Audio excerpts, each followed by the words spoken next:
Hey there! Thanks for joining me, Mr. Roundy, for another math lesson. Today's lesson, multiplying fractions in real-world problems. Today's objective is to, by the end of this video, be able to solve real-world problems that multiply fractions. Now, if you're watching this video, you've probably already gone through my previous videos on multiplying fractions, and so you have a working knowledge of all the steps it takes to multiply a fraction. Here we're going to be seeing some word problems in more real-life situations of where we would actually be asked to multiply fractions. Let's take a look at our first example. Now in this example we're going to be looking at finding a fraction of a whole number, which requires multiplication. The problem says 3/4 of the students in class wear glasses. There are 28 kids in class. How many kids in class wear glasses? Well, one of the first things we're going to notice is the word of, which means multiply. It says in the original problem, 3/4 of the students in class wear glasses. Well, 3/4 of, or 3/4 times, the number of students in class. Well, we know that number is 28.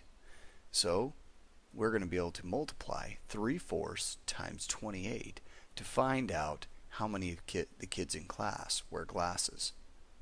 So we'd set up our problem as 3/4 times 28 over 1. And remember, we put that 1 under there to make the whole number into a fraction. Now that we have the problem set up, we simply multiply using the steps we learned in some of our previous lessons. In this case, we use cross-canceling to simplify our numbers. 4 and 28 share a common factor of 4. Divide 4 by 4 and we get 1. Divide 28 by 4 and we get 7. Now when we multiply the numerators, 3 times 7, we get 21. We divide the denominators, 1 times 1, and we get 1. 21 over 1 is the same thing as 21. And that's our answer. So 21 kids in class wear glasses. Next up, we're going to be multiplying a fraction and a fraction. So here's what a problem might look like that requires us to multiply two fractions together. In this case, Bob made 2/3 of his shots at basketball practice. Trent made 2/5 of the number of shots Bob made. What fraction of shots did Trent make? So Trent made 2/5 of what Bob made. If we go back to the problem, we see that Bob made 2/3. So Trent made 2/5 of, which is that nice keyword that means multiply. Now be careful, because sometimes we'll see the word of in a word problem, but it's not referring to another number, and it doesn't mean multiply. This case it says 2/5 of, and we look afterwards, of what? Of what Bob made. And we know we have a number for that, 2/3. So 2/5 of 2/3. So we set up the problem, 2/3 of 2/5, or 2/5 of 2/3. Really the order doesn't matter when we're multiplying. So we multiply the numerators, 2 times 2, we get 4. We multiply the denominators, 3 times 5, and we get 15. And that means Trent made 4/15 of his shots. Our final problem is one that deals with area.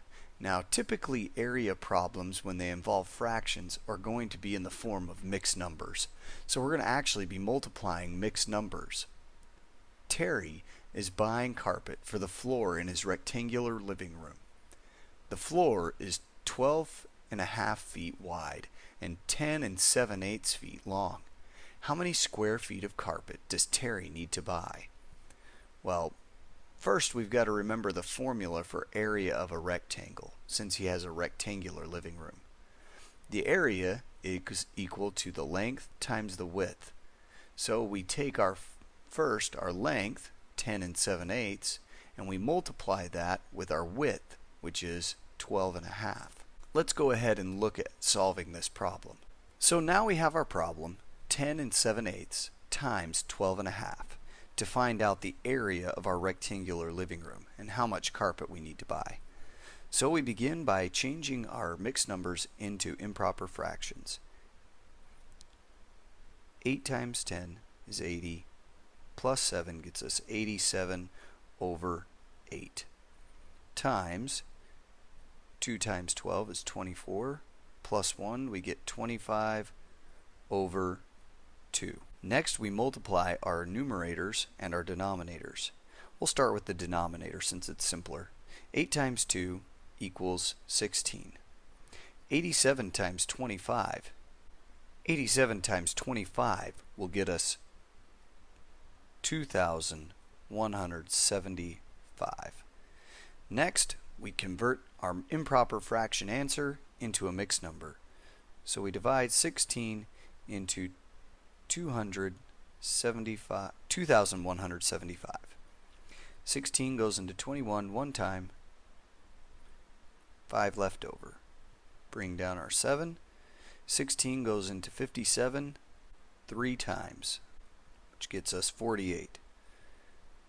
That has 9 left over. Bring down our 5.